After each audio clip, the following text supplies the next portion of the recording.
let's do a pump together while I give you guys a little update on my page. So I am going to be changing my content a little bit into a day in a life, into my makeup routine. I have been wanting to do this for such a long time because I'm in school, so it gets really hard for me.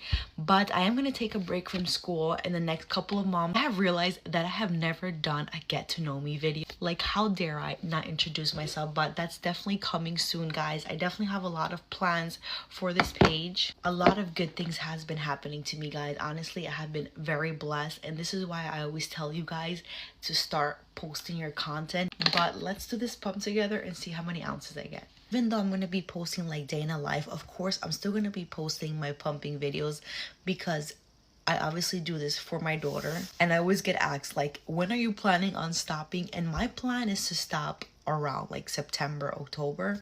Even though like pumping is already part of my life, but at the same time, like, I'm obviously gonna be very excited to stop because my life is not gonna be revolved around a pumping schedule. And it's not something that bothers me because I'm already so used to it. I know I'm gonna be very excited and sad when it is that time to stop.